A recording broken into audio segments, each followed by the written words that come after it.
Hola, buenas noches.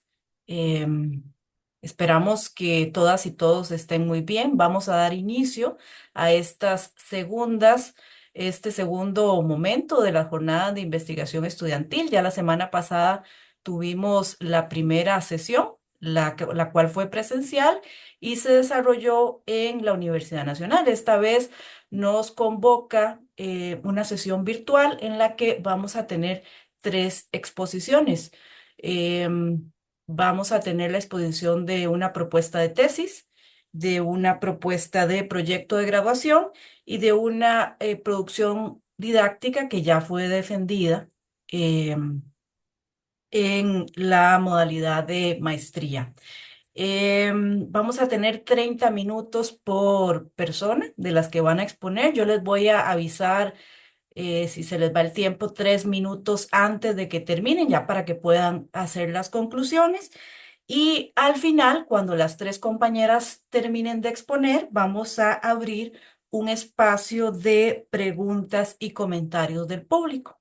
Así que sin más, le damos la bienvenida a la primera expositora. Se trata de Josefina Mena Aguilar. Ella es estudiante de la licenciatura en Género y Desarrollo. Está haciendo un proyecto de graduación cuyo tema se titula Hacia una filantropía feminista interseccional y decolonial. Lecciones aprendidas en el otorgamiento participativo de subvenciones del Grupo Asesor del Fondo Global de Mujeres en Perú en los años 2022-2024. Entonces, escuchamos a Josefina y le prestamos toda la atención. Adelante, Josefina. Bueno, muchas gracias. Nada más me confirman que se ve la presentación.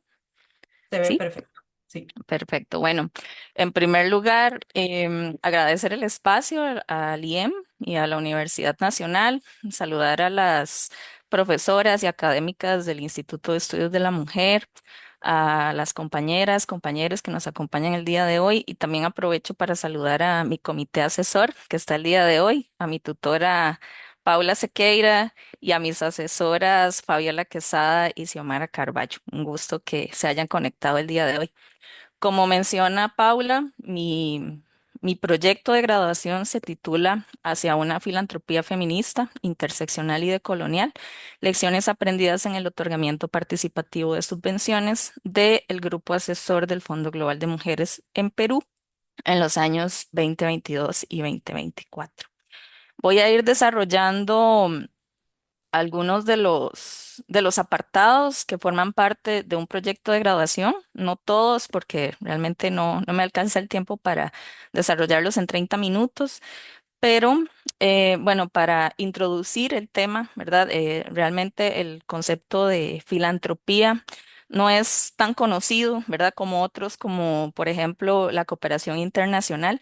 Sin embargo, la filantropía se enfoca en donaciones que se reciben por donantes, valga la redundancia, sí, sectores privados, pueden ser personas individuales o también empresas.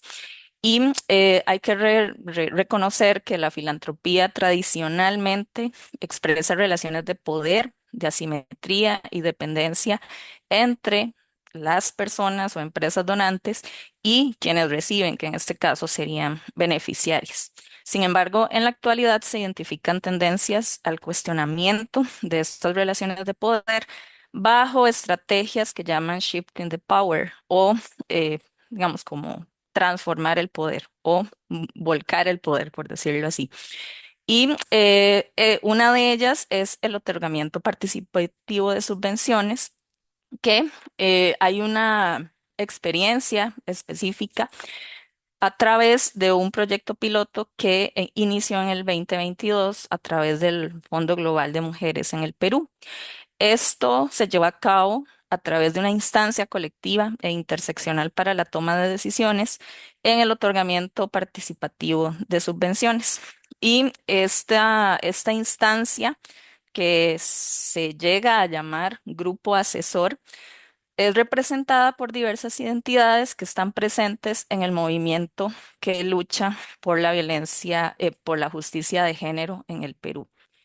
Y bueno, este proyecto de graduación se enmarca en la oportunidad de poder recabar esas experiencias y lecciones aprendidas que se pueden identificar en el marco de este proyecto piloto y de este grupo asesor, con el fin de reflexionar sobre la interseccionalidad y la decolonialidad y también poder contribuir al debate de, dentro del sector filantrópico feminista con base en la experiencia de las mismas personas que han participado en el proceso. Bueno, otro de los apartados dentro de del proyecto de graduación es la justificación, porque es relevante esta, este estudio, ¿verdad? Y partimos de que los movimientos feministas de mujeres y diversidades actúen como agentes transformadores en contextos de injusticia, contextos patriarcales, conservadores, especialmente en el sur global y en América Latina. Y estos luchan por diversas agendas, como es el derecho a la identidad, derechos sexuales y reproductivos, derecho al territorio, cuerpo y territorio, y un abanico más grande, ¿verdad? La justicia de género. Pese a esto, estos movimientos operan con recursos financieros limitados. Entonces, las organizaciones se enfrentan a serias dificultades económicas, especialmente aquellas identidades relacionadas a personas trans, también organizaciones comunitarias y barriales. Y esto limita su sostenibilidad en el tiempo. Y bueno, además de que deben subsistir económicamente para poder llevar a cabo sus proyectos, sus actividades y sus luchas, también deben enfrentar el avance de estos grupos conservadores que obstaculizan los derechos humanos. Y principalmente estas organizaciones también reciben financiamiento de organizaciones internacionales, donde muchas veces también se reproducen estas dinámicas de poder entre el norte y el sur global y también estos financiamientos históricamente se han visto que favorecen a organizaciones urbanas, ¿verdad? Manejadas por feministas académicas y organizaciones más consolidadas, dejando por fuera colectivos más vulnerabilizados y con menos acceso a financiamiento, como lo son estas identidades u organizaciones que están en la ruralidad. Y bueno, se plantea que el cambio real solo es posible si se comparte el poder con estos grupos históricamente excluidos y esto implica transformar las prácticas filantrópicas tradicionales a modelos más participativos. Y bueno, como les mencionaba, en el 2022 se implementa este proyecto mediante un modelo de otorgamiento participativo de subvenciones, donde se ha conformado esta instancia colectiva que está compuesta por diversidad de identidades, como lo son mujeres indígenas, mujeres afroperuanas, mujeres con discapacidad, mujeres trans, mujeres jóvenes, también hay personas transmasculinas, activistas feministas, entre otras. Y esto es una forma de democratizar esa toma de decisiones de cómo se otorgan los fondos. Y bueno, este proyecto cobra relevancia porque ofrece esos aprendizajes en- para replicar en otros contextos y en especial en el costarricense. También brinda insumos para ver cómo funcionan estos modelos de toma de decisión colectiva y la redistribución de los recursos. También la intención es promover la adaptación de estas estrategias para que se fortalezcan la sostenibilidad de las organizaciones y de estos grupos históricamente excluidos. También para fomentar ese aprendizaje sur-sur y la innovación de políticas públicas desde la perspectiva interseccional y decolonial. Ahora bien, otro de los apartados son los antecedentes históricos. El proyecto de graduación tiene antecedentes históricos, antecedentes de investigación y antecedentes institucionales. Hoy los institucionales no los voy a comentar también por temas de tiempo, pero sí me parecía importante mencionar los antecedentes históricos, si bien no tenemos como una genealogía de la filantropía feminista, es importante contextualizarla en la segunda ola del feminismo. Esta se desenvuelve en un contexto político y económico que ha sido marcado por el surgimiento de empresas multinacionales, industrias a gran escala, la globalización y además en el contexto de la Guerra Fría. Entonces, en este sentido, citando a Nancy Fraser, ella menciona que esta segunda etapa del feminismo se ejerce y posesiona en espacios transnacionales emergentes, permitiendo que se convierta en una política transnacional influenciada por el neoliberalismo. Así también Rothenberg y Forastelli señalan que el feminismo actual se fusiona con el neoliberalismo como parte de la herencia de la segunda ola, debido al rechazo de realizar una crítica materialista. Y digamos, como bajo este contexto de la segunda ola, en el marco de este auge del neoliberalismo, se dan algunos marcos internacionales, instrumentos internacionales como la CEDAW, Belén do Pará, la plataforma de Beijing, que respaldan temas prioritarios para los derechos de las mujeres, una vida libre de violencia, derechos sexuales y reproductivos, también la transversalización de género.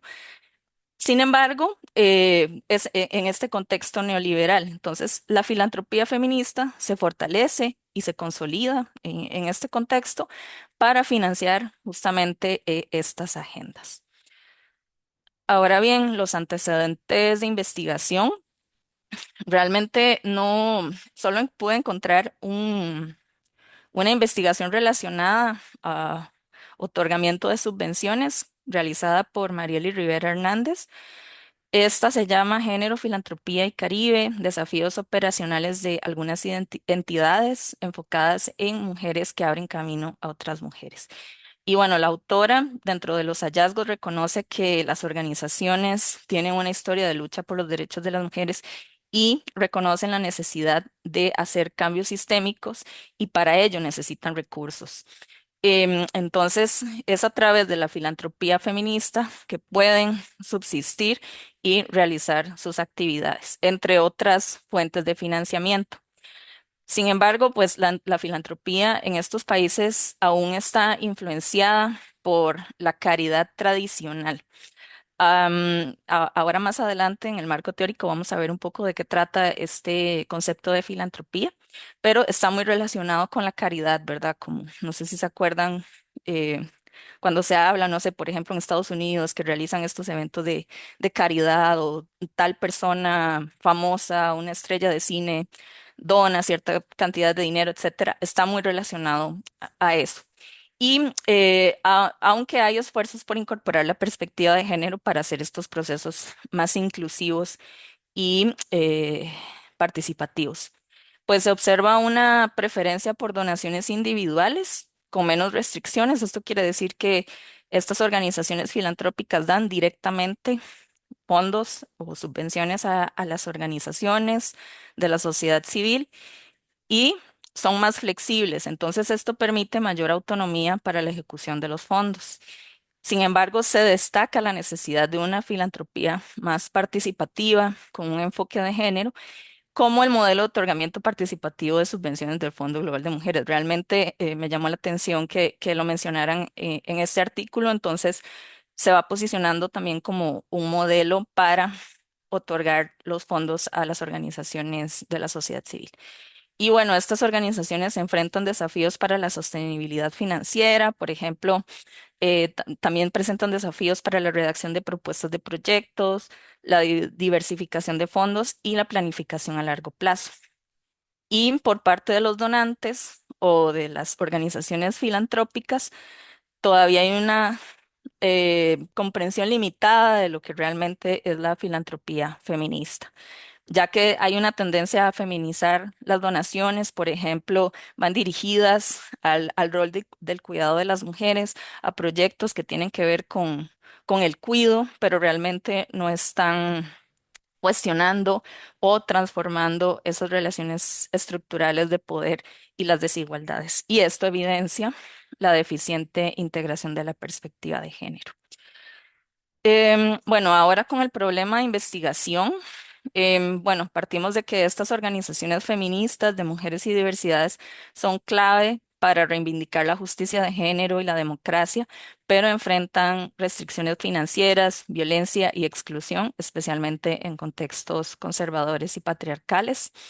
Y aquí es curioso también que por parte del movimiento se cuestiona la concentración del poder en organizaciones feministas mainstream, ¿verdad? Esas organizaciones más consolidadas, que tienen más experiencia, pero también que son manejadas desde estas identidades más privilegiadas en las zonas urbanas, académicas y también con los donantes. Entonces, se siente de una u otra forma esta imposición de las agendas y se reproducen desigualdades estructurales bajo una lógica norte-sur, ¿verdad? Entre donantes y organizaciones beneficiarias y también urbano-rural entre organizaciones nacionales más consolidadas con las organizaciones más pequeñas o que se encuentran fuera de la capital o de la ciudad.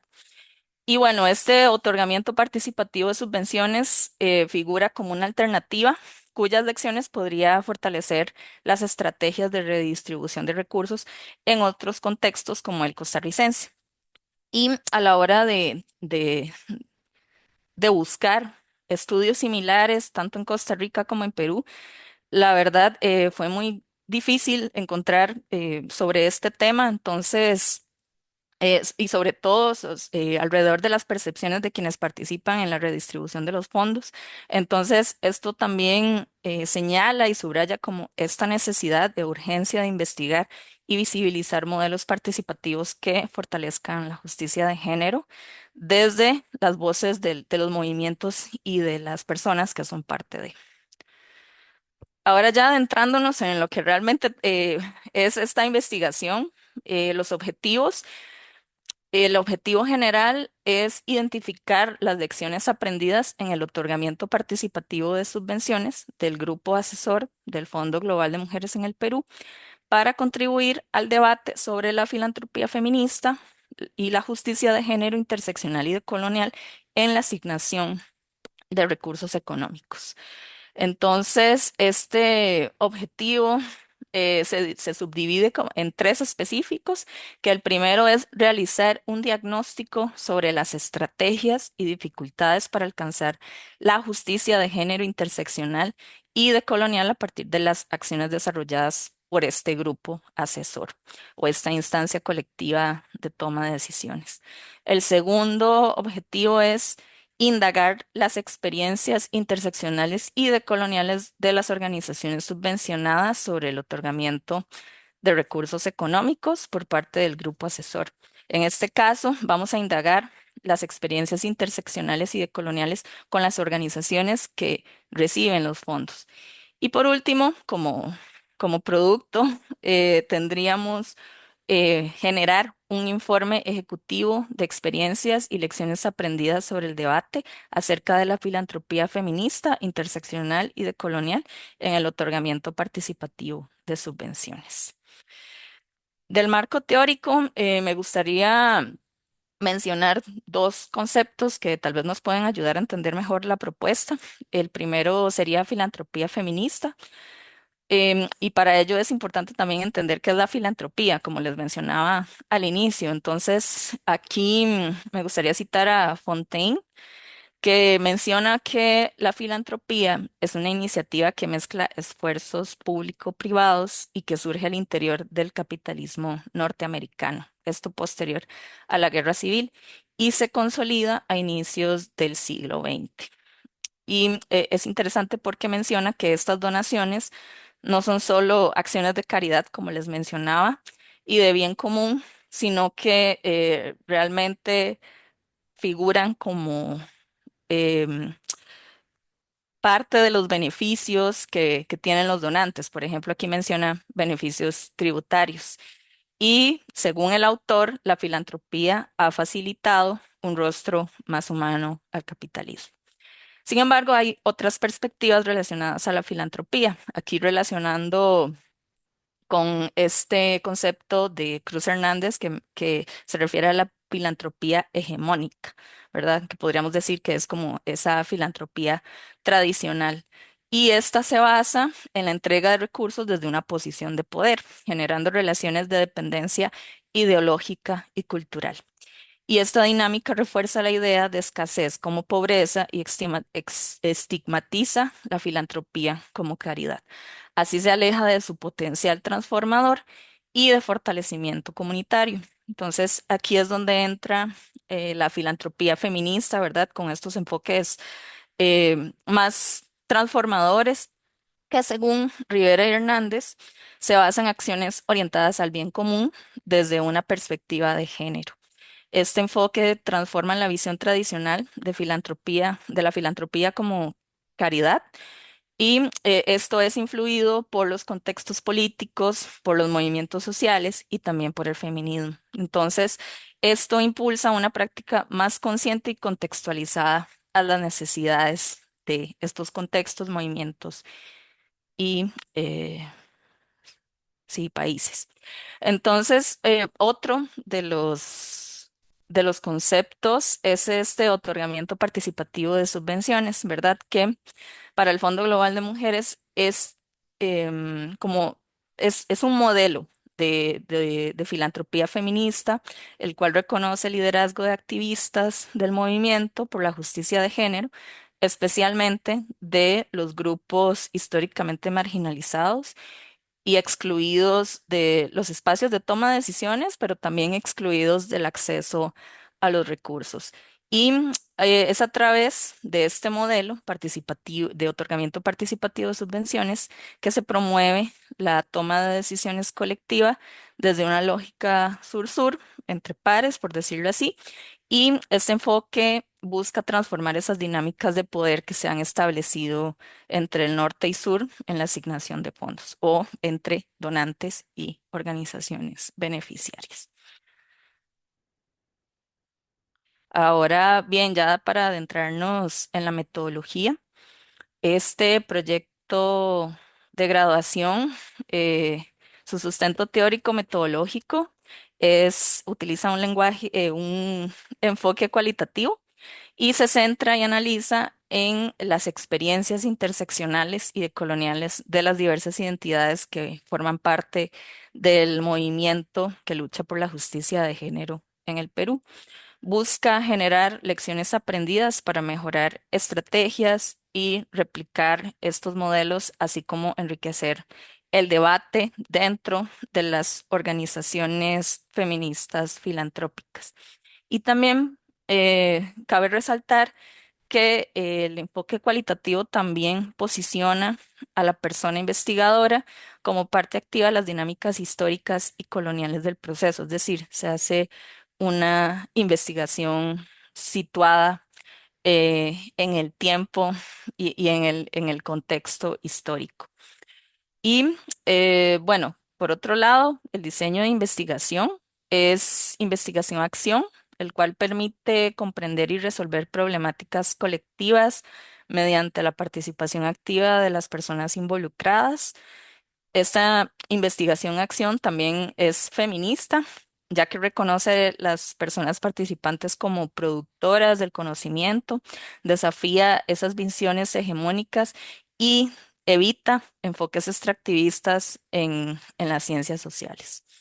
Y bueno, este proyecto busca generar lecciones aprendidas que sean replicables por otras organizaciones feministas o filantrópicas, incluso donantes de cooperación internacional que puedan o les interese este debate y aporta insumos justamente para el financiamiento interseccional, cuestionando las dinámicas coloniales del poder a través de la participación y experiencias de las personas involucradas en el proceso. La población de estudio que va a participar en este proyecto o que está participando en este proyecto de graduación se divide en dos. En primer lugar, tenemos 8 integrantes del grupo asesor.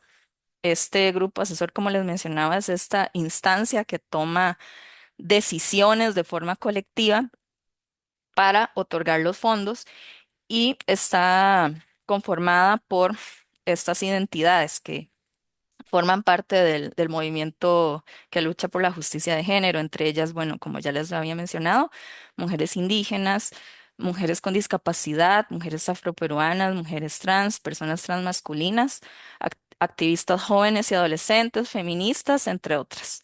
Y dentro de los criterios de selección para poder participar en este proceso investigativo, deben haber sido elegidas bajo el proceso de selección participativo.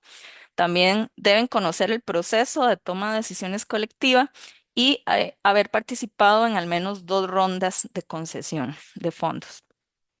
Por otro lado, tenemos la otra población de estudio, que son 8 organizaciones subvencionadas, es decir, estas organizaciones ya han recibido fondos a través de este grupo asesor. Estas organizaciones subvencionadas también deben pertenecer a estas identidades que están presentes en el movimiento. Sus organizaciones deben ubicarse en una de las 25 regiones del país, haber participado o haber recibido al menos en una ocasión subvenciones y haber participado en un encuentro presencial organizado por este grupo asesor en los años 2022 y 2024. Ahora sí, las técnicas e instrumentos de recolección de información se dividen por población. Para el grupo asesor se ha priorizado un grupo de discusión, el cual estimula activamente la interacción de grupo mediante el debate. Se tiene una guía de preguntas. Sin embargo, esto es para asegurar que las personas hablen e interactúen entre sí en lugar de solo interactuar con la persona investigadora. Y esta persona investigadora tiene un rol más de moderadora, ¿verdad? Y se ha priorizado esta técnica de recolección para respetar, por decirlo así, este espíritu del grupo asesor que es de forma colectiva.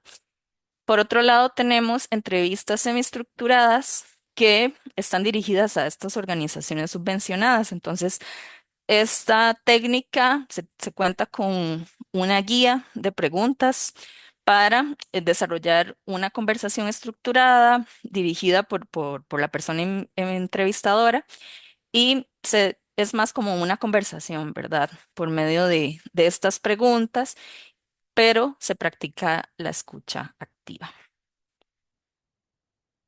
Y bueno, sobre los aspectos éticos que se consideran en este proyecto de graduación.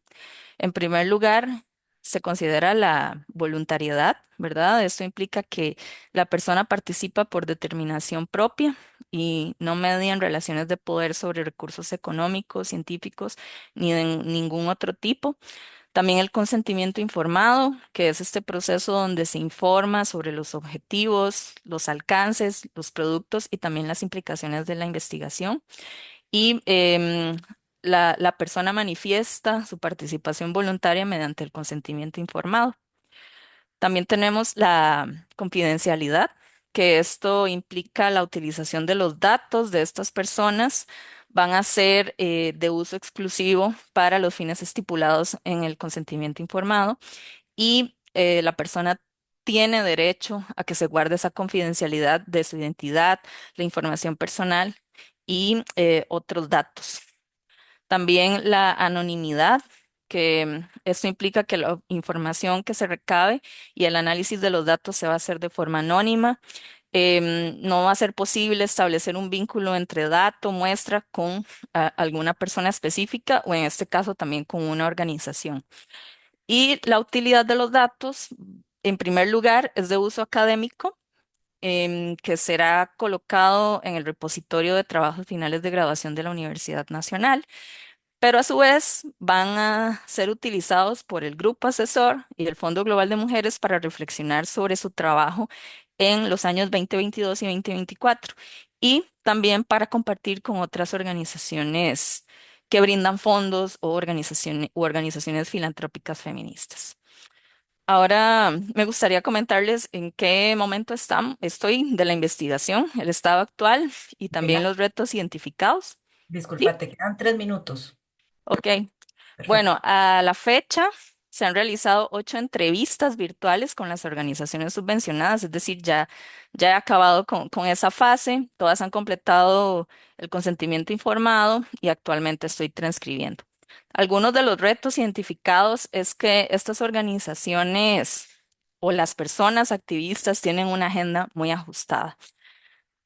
Muchas trabajan todo el día fuera de casa, asumen tareas o roles de cuidado, estudian, entre otras cosas. Entonces, una de las formas de solucionar como estos retos ha sido poder adaptarme a sus horarios, ¿verdad? Hay entrevistas que he tenido que hacer, no sé, como tipo 8 de la noche, 9 de la noche. Y además, he tenido que ajustar y agrupar esas preguntas que tal vez pueden ser similares y tratar como de hacer dos en una, ¿verdad? Para poder agilizar la entrevista. Luego, para junio de este año, se va a desarrollar el grupo de discusión con 8 integrantes del grupo asesor. Ahí, a través de la experiencia que he tenido con las organizaciones subvencionadas, me he dado cuenta que realmente un grupo de discusión en la virtualidad puede que no funcione, sea muy complejo hacerlo, entonces ver la oportunidad, estoy viendo la oportunidad de aplicarlo de forma presencial y esto implica ajustar la metodología o más bien ajustar la guía de preguntas y realizarlo tipo taller, ¿verdad? Y para el segundo semestre, pues ya me voy a dedicar a la categorización y al análisis de la información. Espero para diciembre tener la propuesta preliminar y en enero 2026, pues ya tener la propuesta para ser presentada ante la comisión de TFGs del IEM. Y bueno, esta es la bibliografía utilizada en esta presentación con las citas que les mostré y esa sería mi presentación. Entonces, muchísimas gracias.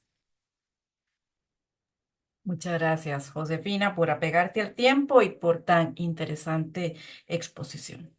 Ahora vamos a continuar con la segunda exposición. Se trata de Michelle Hernández Chávez. Ella está desarrollando una tesis para la licenciatura de Género y Desarrollo que se titula Impactos de la gentrificación en las mujeres de la colonia Santa María la Ribera, Ciudad de México, una mirada desde la perspectiva de género interseccional ante la llegada de personas nacionales con alto poder adquisitivo y extranjeras en situación de jubilación o nomadismo digital. Te escuchamos, Michelle, con toda atención. Hola, buenas noches a todas y todos. Bueno, primero que nada me presento porque creo que hay personas en la llamada que no conozco. Como decía Paula, mi nombre es Michelle Hernández, soy estudiante actualmente de la licenciatura en Género y Desarrollo. En este momento me encuentro ejecutando mi trabajo final de graduación, el cual responde efectivamente a una tesis, la cual lleva como título Impactos de la gentrificación en las mujeres de la colonia Santa María la Ribera, Ciudad de México, una mirada desde la perspectiva de género interseccional ante la llegada de personas nacionales con alto poder adquisitivo y también de personas extranjeras en condición de jubilación o nomadismo digital. Como pueden ver, mi comité asesor está integrado por Luis Armando Durán Segura, quien es el director de esta tesis, y también Alejandro Balcázar y Ana Yudel Gutiérrez, quienes son mis asesores. Bueno, un poco el contenido va a ser un poco general por temas de tiempo, pero voy a profundizar un poco en la justificación, antecedentes, problematización, objetivos, marco teórico, metodología y, lo más importante, qué ha sucedido hasta ahora y cuáles han sido esas limitaciones. Bueno, primero que todo, en cuanto a la justificación, puedo contarles que mi motivación principal surgió, diría que hace un par de años, cuando matriculé un curso en el IDESPO, justamente igual en la Universidad Nacional. Este curso tenía por nombre Turismo Social, Ambiente y Desarrollo Comunal. Y bueno, en este curso hicimos una gira a Monteverde, el cual, como muchos de ustedes conocen, es una zona muy codiciada por el turismo, no necesariamente nacional, sino más bien extranjero. Y bueno, que en definitiva presenta un fuerte fenómeno de gentrificación. Pero lo que más a mí me llamó la atención de esta visita fue el abordaje poco crítico que se le dio al fenómeno, no solo desde la parte académica que nos acompañaba, sino desde la propia comunidad. Entonces ya como que desde ahí empezó ese interés propio por indagar un poco más el fenómeno. Y bueno, empecé a conocer casos como más tangibles, como por ejemplo Puerto Rico, que lleva décadas en este proceso, también Hawái. casos que pues verdaderamente son lamentables. Y pues nada, ya empiezo a investigar, me doy cuenta que la producción en América Latina, si bien no es inexistente, sí es muy poca y el abordaje de la gentrificación vinculado al género pues es casi que nulo, sobre todo en la región. Sí encontré algunos documentos, debo decir, pero responden más al norte global, sobre todo al continente europeo. Entonces por ahí pues eso fueron un poco mis inquietudes para justificar esta investigación. Y bueno, en general, otra de mis inquietudes fue pues, generar ese conocimiento útil para la comunidad, que en primer lugar y por una cuestión de ética, yo creo que es a quien me debo. Y pues nada, yo creo que se vale soñar y quizá mi trabajo sirva de línea base o al menos como que pueda brindar datos esenciales para que en algún momento se genere alguna propuesta, no sé, de política pública, proyecto, programa que pues, trate de mitigar el fenómeno, porque yo creo que solucionarlo es algo muy codicioso realmente. Ahora bien, yo creo que podemos pasar a los antecedentes. Básicamente hice una revisión muy extensa, fueron más de 16 documentos en realidad, pero lo tuve que cortar porque pues, las reglas de la universidad dicen que para presentar el anteproyecto no se debe exceder las 50 páginas, entonces pues está bastante corto respecto a lo que realmente fue. Pero bueno, en realidad revisé muchos documentos que responden a países como España, Italia, México, Reino Unido, Chile, Colombia, entre otros países. Los hallazgos fueron bastante relevantes. Por ejemplo, uno de ellos es que estoy completamente clara de que la gentrificación no necesariamente genera desplazamientos físicos. Hay personas que viven bajo los efectos de la gentrificación que aún no han sido desplazadas de sus hogares porque, por ejemplo, tienen una casa propia que alguien les heredó, pero igual pues sufren otras condiciones, como por ejemplo la subida de los precios en los servicios básicos, su entorno se modifica y esto incluye sus relaciones vecinales, sus tejidos comunitarios, medios de transporte, inclusive ahí se mezclan un poco temas de inseguridad y aunque no lo crean, hasta la gastronomía que lo rodea, porque sí, he hablado con gente que me dice que con la llegada de extranjeros, por ejemplo, las salsas picantes que son tan famosas acá en México ya no pican como antes. Entonces, pues sí, es un poco cosas que no nos imaginamos. También algo muy importante es que al estudiarla en la región de América Latina, veo que se vincula muchísimo a modelos urbanos que definitivamente se tensan bajo lineamientos neoliberales. Y vamos a ver, ¿a qué me refiero con esto? A que la gentrificación no solo está subiendo la renta, sino que está desapareciendo memoria, colores de los barrios, estética de las clases populares, está generando básicamente una homogenización del espacio o del paisaje visual, pero con esto una individualización de las personas, tal cual está sucediendo en México y es algo que pues tengo bastante claro. Como también les exponía anteriormente, uno de los hallazgos que me ha hecho repensar muchísimo es, ¿verdad?, esa casi nula existencia de estudios que aborden la perspectiva de género, sobre todo en la región latinoamericana. Entonces, sí, un poco eso como muy reducido lo de mis antecedentes. Ahora bien, con el tema de la problematización, es importante entender que parte de lo que yo he encontrado es que al menos en el contexto latinoamericano hay dos actores claves que impulsan la gentrificación. En este punto sí quiero hacer una aclaración porque eso no quiere decir que no existan más actores vinculados. Desde luego que los hay, muchísimos, pero yo creo que claves y con muchísimo poder hegemónico son la industria inmobiliaria y el Estado, los cuales lamentablemente parecen ir de la mano, sobre todo en los gobiernos latinoamericanos. Otra cosa que también me plantea en la problematización es que, ¿por qué la colonia Santa María? Porque yo creo que de pronto ustedes se podrán estar preguntando si conocen un poco el contexto de México, es porque existiendo tantas colonias gentrificadas en la ciudad, como por ejemplo la Roma, la Condesa, Polanco, Narvarte y un gran etcétera, ¿por qué escogí esta? Y bueno, básicamente es porque yo creo que Santa María la Ribera está atravesando una etapa de este fenómeno muy distinta a las demás colonias. Y para mí, específicamente, eso la hace ser un enclave vital. Enclave vital en el sentido de que me puede dar a entender cuáles son las nuevas lógicas de la Ciudad de México, que lamentablemente son lógicas que se repiten a lo largo de la región. y son lógicas que responden a un devenir totalmente neoliberal en la parte urbana, aunque mi tesis no lo aborda, pero también en la parte rural. Entonces, pues sí, un poco eso. Además, otro tema que toco en la problematización y que me parece importante traer a colación es cómo las disidencias se enfrentan mayormente estas barreras que trae consigo el fenómeno. Y es algo que no se puede negar, no se puede invisibilizar y sobre todo pensando en que si ya existen pocas investigaciones que documenten ese nexo entre la gentrificación y el género, desde luego que va a existir poca documentación sobre cómo aquellas personas que están en los eslabones más bajos de la jerarquía social resisten en barrios pues que están sumamente gentrificados y donde ya se ha vuelto casi imposible habitar para esas personas. Bueno, un poco eso fue mi problematización. Ahora podemos pasar con el marco, perdón, con el objetivo general, el cual básicamente eh, es analizar desde una perspectiva de género interseccional los cambios estructurales ocasionados por la gentrificación en la colonia, debido a la llegada de personas nacionales y también extranjeras que tengan ese poder adquisitivo muy distinto a los locales. Y todo esto para poder identificar desigualdades y cuáles son esos mecanismos de resistencia también asociados al fenómeno. Un poco los objetivos específicos son tres. El primero habla mucho de cómo se están dando esas modificaciones en el entorno, tomando en cuenta relaciones sociales, de género, entornos públicos, privados, comunitarios, pero siempre desde esa experiencia de las personas locales. El segundo habla igual de esas transformaciones, pero muy, muy focalizado en el acceso al empleo y esas oportunidades laborales, así como también oportunidades de formación, que pues una va de la mano de la otra.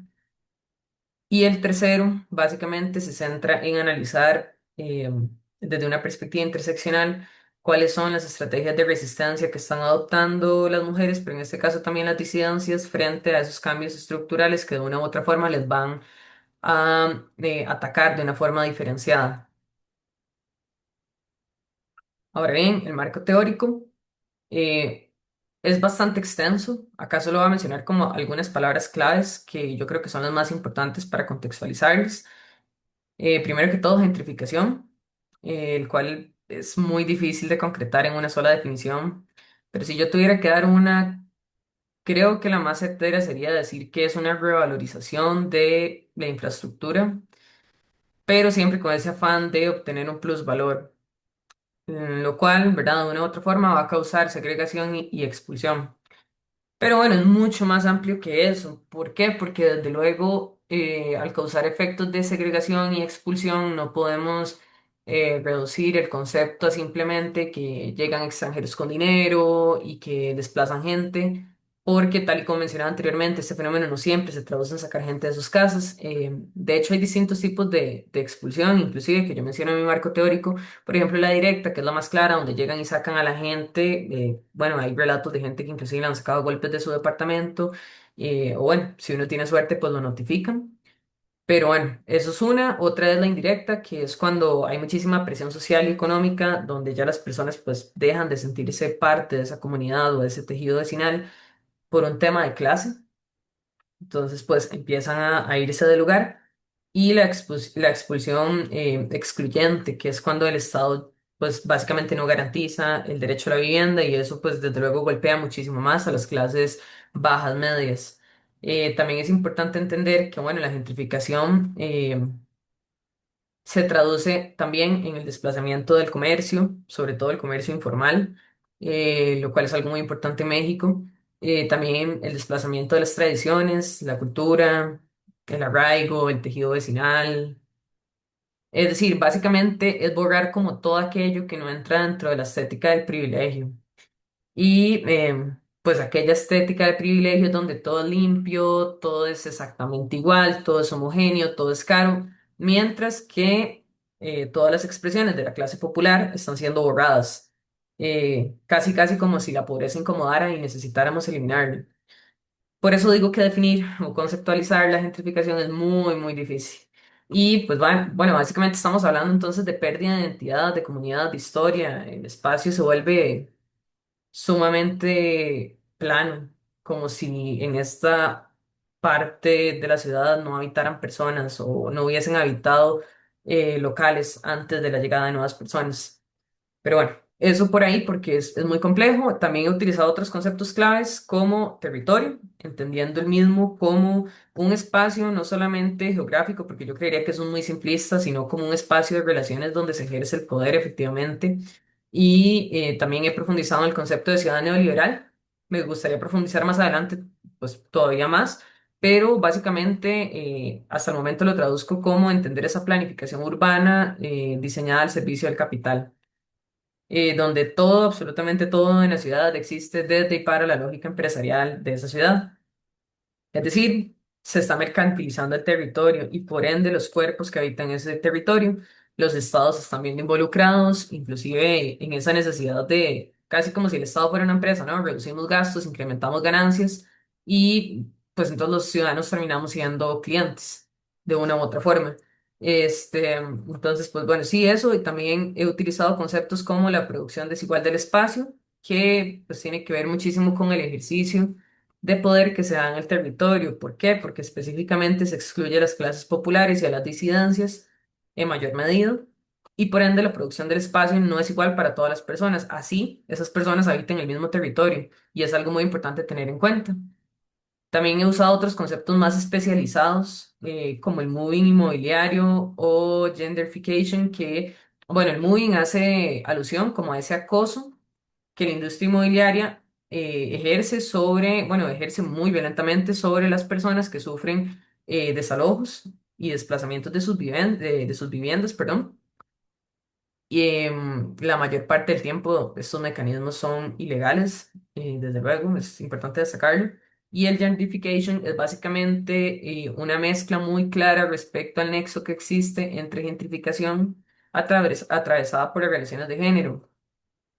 Esto es importante y me parece, bueno, me pareció cuando estaba planteando mi marco teórico un concepto muy interesante debido a que empieza ya a mezclar dentro de la discusión esas otras condiciones como la etnia, la clase, la racialidad, la orientación sexual, etcétera, que desde luego son bases claves para ver esto desde un análisis muchísimo más profundo.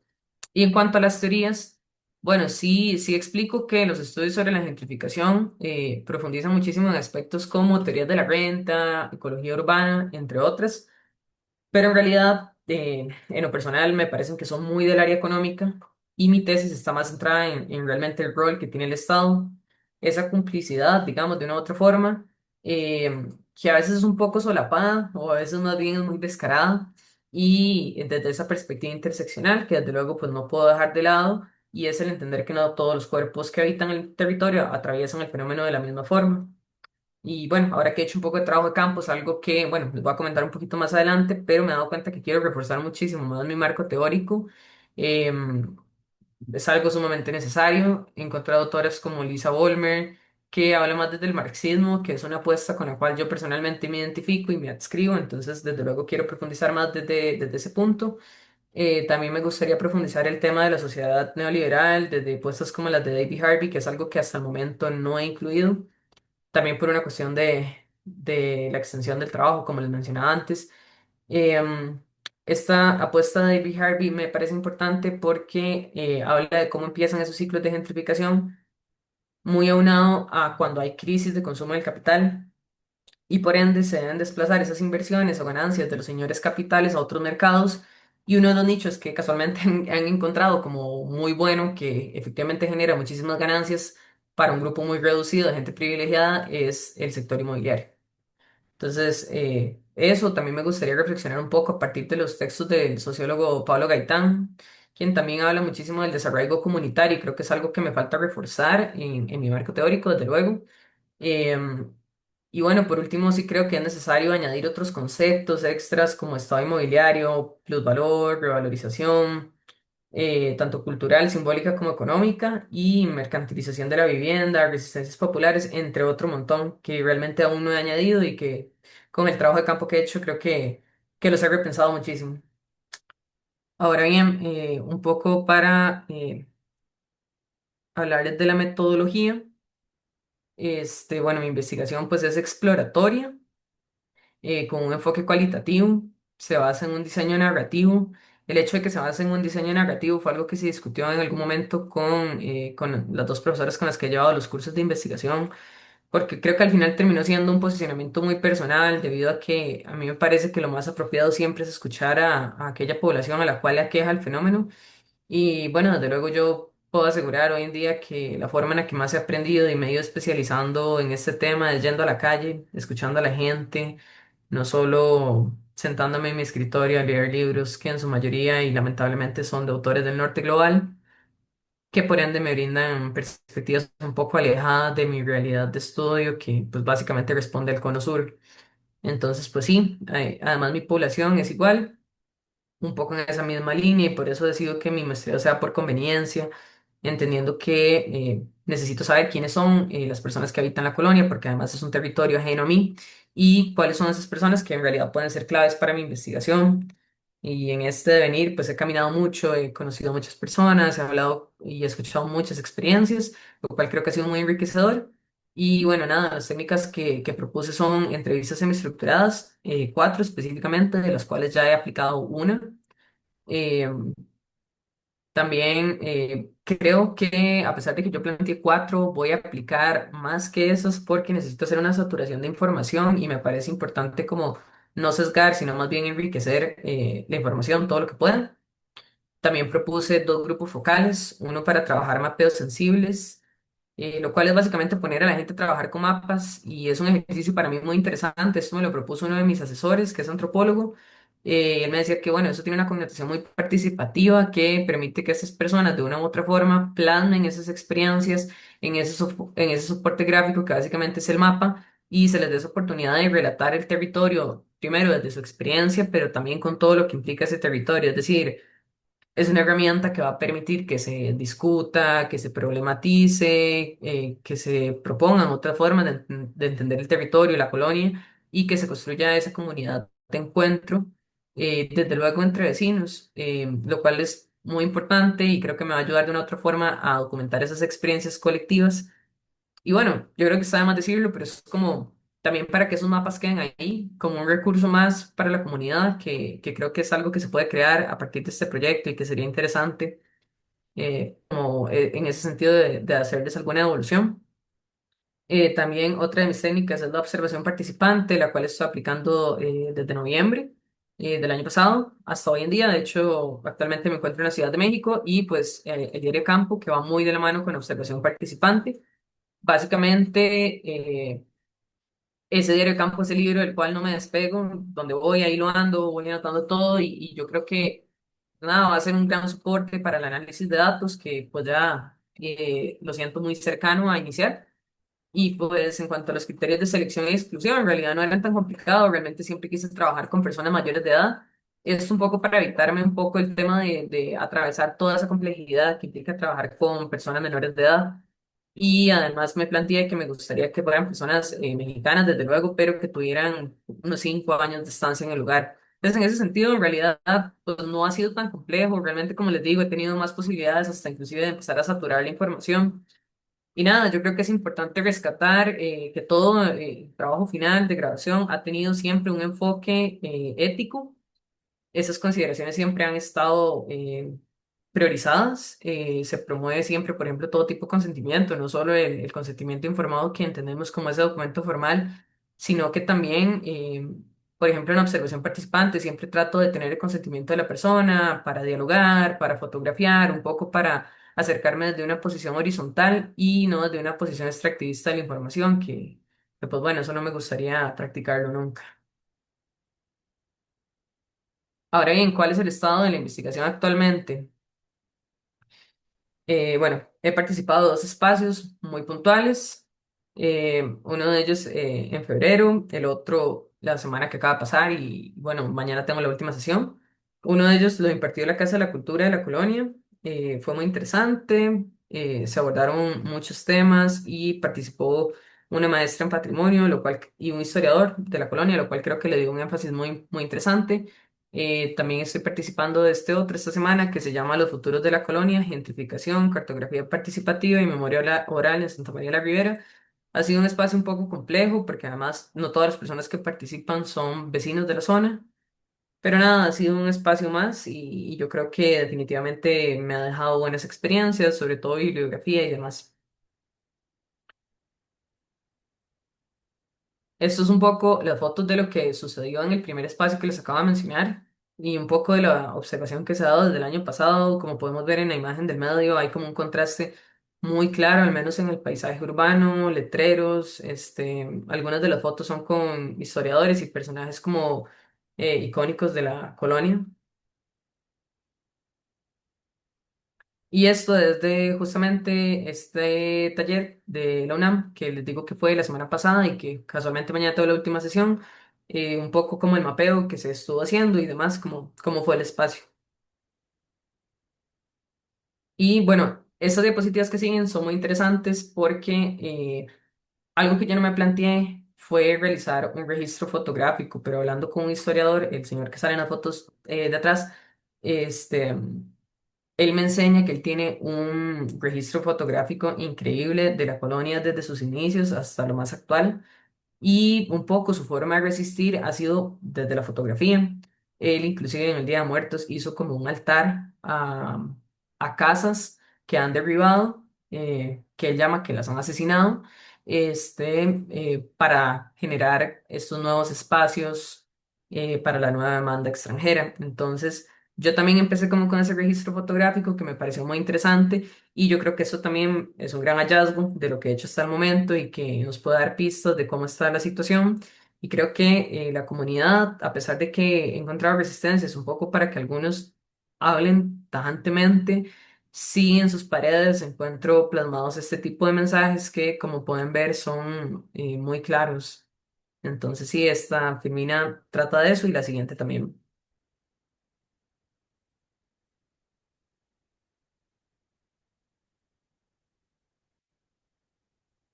Y bueno, ahora para pasar a las limitaciones, que ya con esto cerraría. Yo creo que las limitaciones que he tenido más que todo ha sido como el autofinanciamiento, salir del país, venirse tantos meses fuera a un territorio ajeno y demás. Pues es complejo, al fin y al cabo pues ha tenido solución, pero ha sido complejo.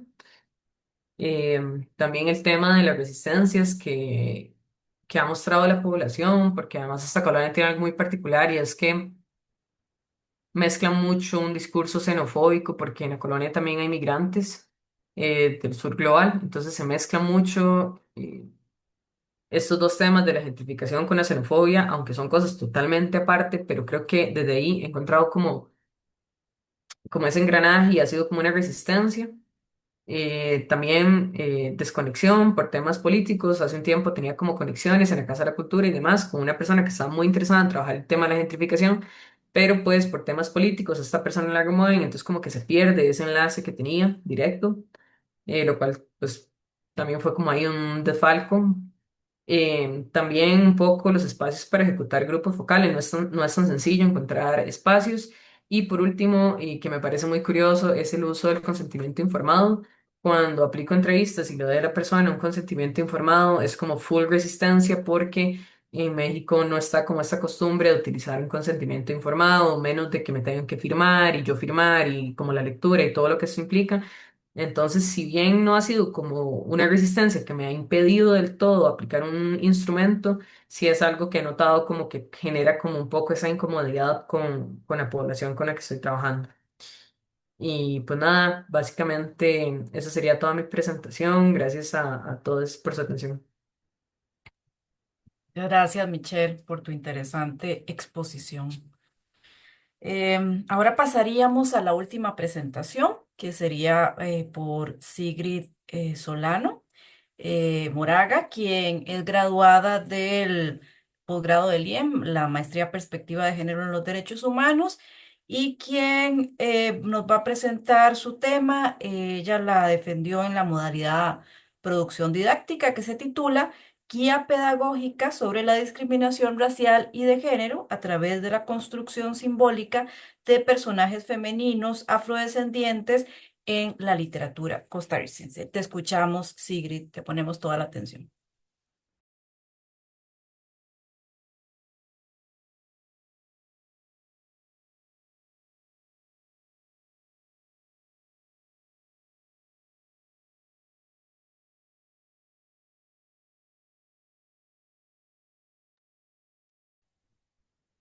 Buenas noches. Em, Bueno, en primer lugar, ¿pueden ver la presentación?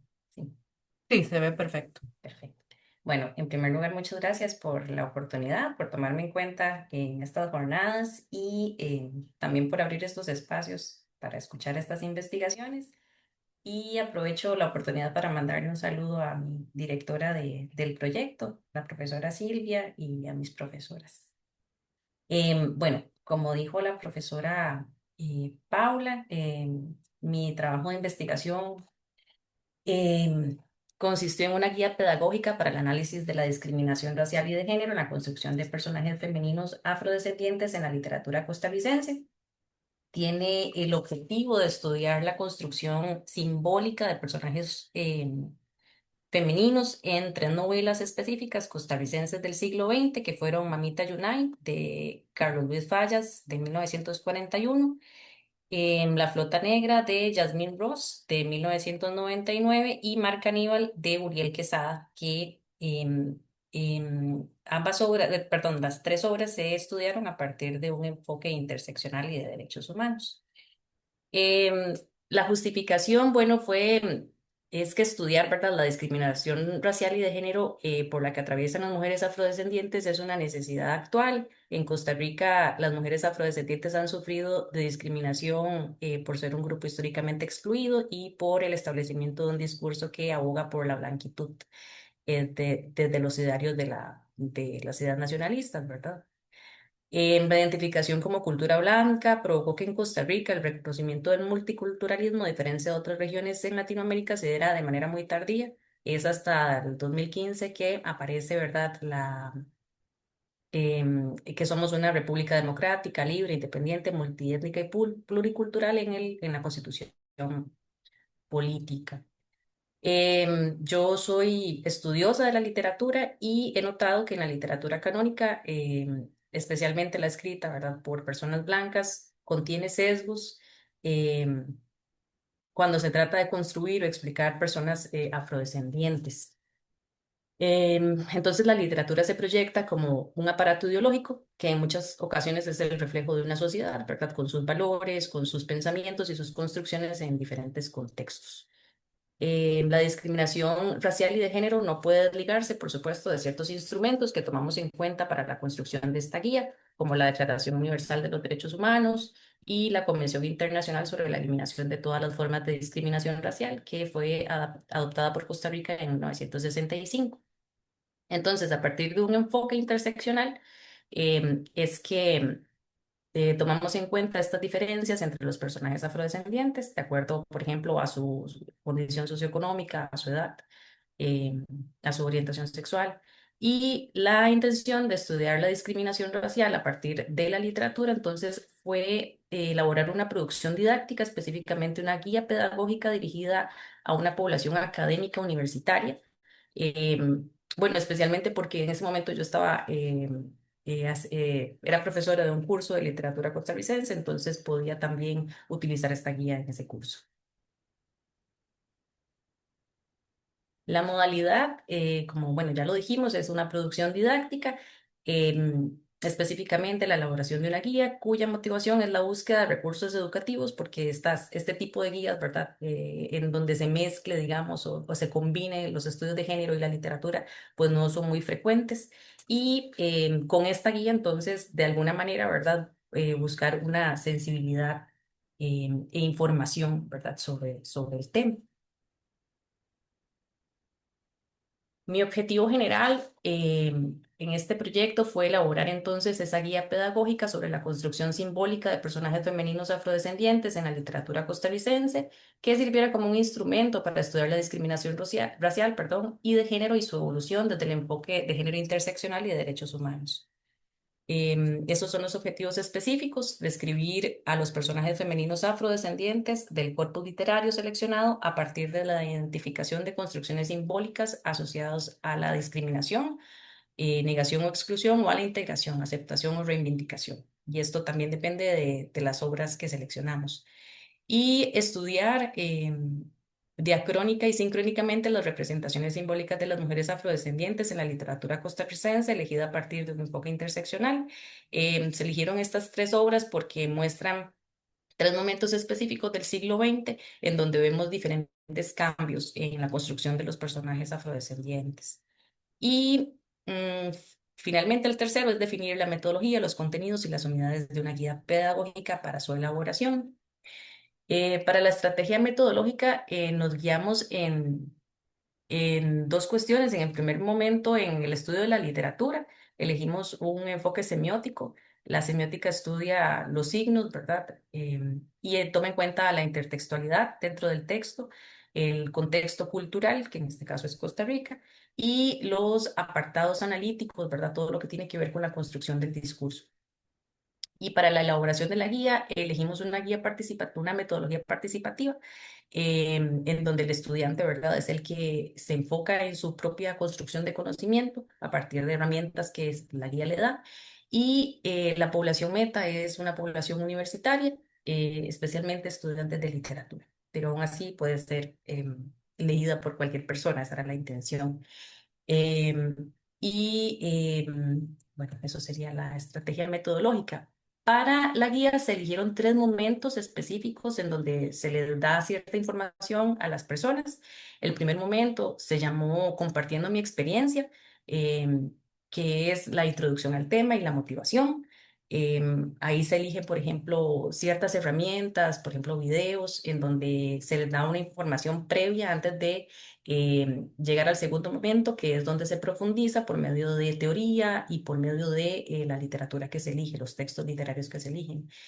Y el tercer momento es la aplicación de lo aprendido, que el objetivo de este tercer momento es determinar el entendimiento de las personas participantes. Entonces, aquí las personas pueden, digamos, construir a partir de lo que ya conocieron en ese segundo momento. Es todo un proceso.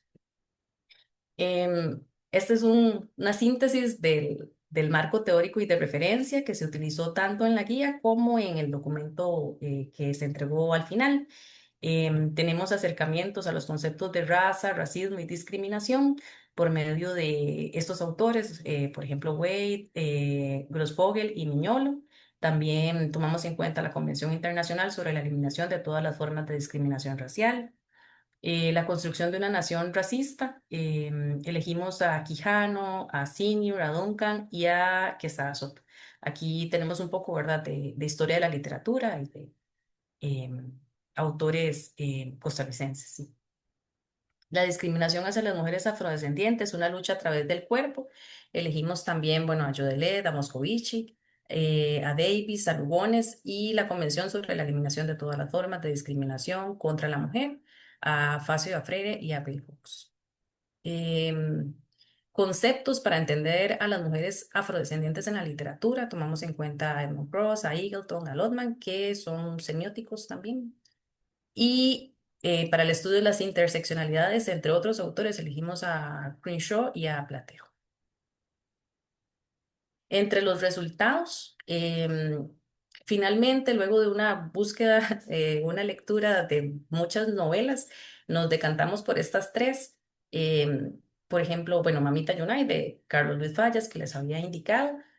Aquí el narrador es masculino, es de principios del siglo, ¿verdad? La obra. Entonces, no, los personajes afrodescendientes no hablan, no tienen voz y él es el que las percibe, digamos, las describe. Entonces utiliza unas terminologías, ¿verdad?, que ahora no serían para nada aceptadas, em, pero exotiza, digamos, a la mujer afrodescendiente y la cosifica. En La Flota Negra es como la antítesis de Mamita Yunay, es una idealización de los personajes afrodescendientes. De hecho, ellas son personajes protagonistas. Los hombres, ¿verdad?, casi no tienen protagonismo. Elegimos a tres personajes que son Amy Ashwood, Henrietta Vinton Davis y Madame Walker. Todas son personajes que tienen ciertas cualidades, ¿verdad? Son mujeres empoderadas. Madame Walker es empresaria, muy famosa, de hecho, le hicieron una serie en Netflix, pero bueno, en La Flota Negra aparecen como personajes, entonces funcionó para también analizarlas. Y Mark Aníbal tiene por protagonista Aventura, es la novela más reciente, digamos, de la guía, y presenta una crítica a la sociedad costarricense a partir de este personaje que es maltratado. por el resto de personajes, familia, digamos. Como resultado, entonces, nos quedó una guía de 3 unidades con sus 3 momentos y con 4 actividades. Cada una de estas actividades tiene su objetivo y las actividades son más o menos diferentes, por decirlo así. Después, este es un ejemplo de las tres, bueno, perdón, estas son las 3 unidades. La primera unidad es, le llamamos descubriendo la discriminación. La intención es que, digamos, cada parte de la guía motivar a los estudiantes, ¿verdad? Que no fuera aburrido, porque la motivación es importante para aprender. Entonces, en esta primera unidad utilizamos a Mark Aníbal, ¿verdad? Como para introducir el tema de la discriminación. En la segunda unidad se llama caleidoscopio identitario, definiendo el enfoque interseccional.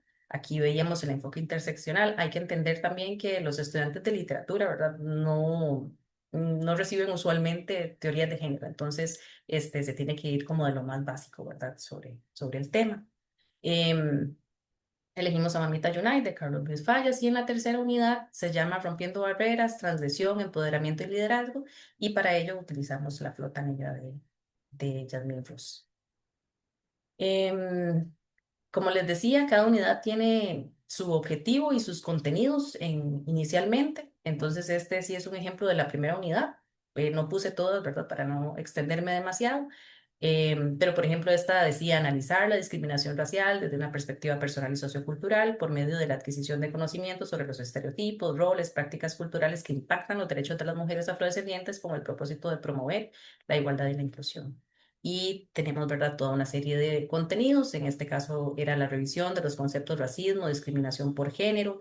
Se ven, por ejemplo, los estereotipos que utiliza la literatura, la visión de trabajo, la construcción de identidad. Em, Se estudia el eurocentrismo como base del racismo, las diferencias entre etnia y raza, la discriminación hacia las mujeres afrodescendientes y ya las ejemplificaciones a partir de la obra literaria.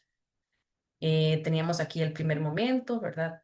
Por ejemplo, la primera actividad no es la misma piel y se utilizan aquí ciertos documentos del mismo texto para que los estudiantes entiendan cómo se puede identificar el racismo en esa obra.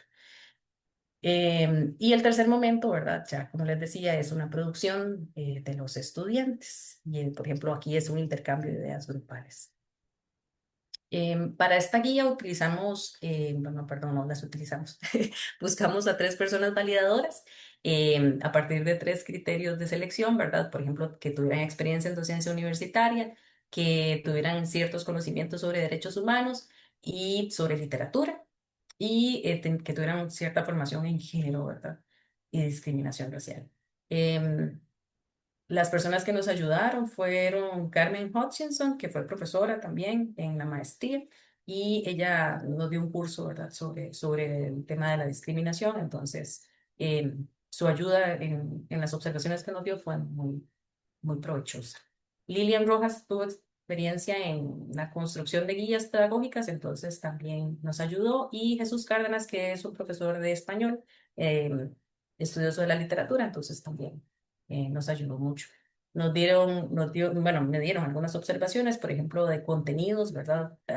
Diferenciar entre etnia y raza o explicar un poco más, ¿verdad? Para los estudiantes, sin utilizar tantos tecnicismos, cuestión de redacción, estilo y incluir representaciones afrodescendientes. Las obras que elegimos, si ustedes se dan cuenta, ¿verdad? Son obras escritas por personas que no son afrodescendientes. La intención era tomar en cuenta la literatura canónica. Igualmente, dentro de la guía se incorporaron ejemplificaciones, poesía, ¿verdad?, escrita por personas afrodescendientes, pero el análisis de la obra lo que buscaba era tomar en cuenta los contenidos del curso, y en este caso esas eran las obras, digamos, que se estudiaban en ese curso. Y bueno, las conclusiones. Lo que resultó un poco más desafiante fue poner a dialogar la literatura con los estudios de género, pero siempre ha sido mi interés. Entonces creo que el objetivo se logró en ese aspecto. Se lograron la estructura de 3 unidades, ¿verdad? Cada una con sus momentos respectivos y 12 actividades en total. Todas las unidades incluyeron además las referencias y los anexos, que era como el material, ¿verdad? Materiales teóricos y de apoyo, y para las actividades que se realizaban. Y también se logró una estructura progresiva, ¿verdad? De acuerdo al conocimiento que se adquiría en relación con las teorías de género y en relación con la literatura. Y bueno, las conclusiones sobre los textos literarios. Encontramos entonces que Mamita Yunay, escrita en el 41, ¿verdad? Tiene eh, información que es mucho más estereotípica, más negativa sobre las personas afrodescendientes y que refleja el periodo histórico, ¿verdad? De no aceptación hacia los afrodescendientes que ni siquiera eran parte, digamos, eh, de los discursos nacionales. La Flota Negra cumple con aspectos positivos, aún así, ¿verdad? La idealización no refleja la realidad, pero es una obra, digamos, que funciona para acercarnos un poco más a la aceptación, ¿verdad? De las personas afrodescendientes. Y propone recuperar un pasado histórico glorioso con aportes de la sociedad costarricense. Y Marca Aníbal es una narración que permite la reflexión sobre una cultura discriminatoria eh, contra la mujer afrodescendiente.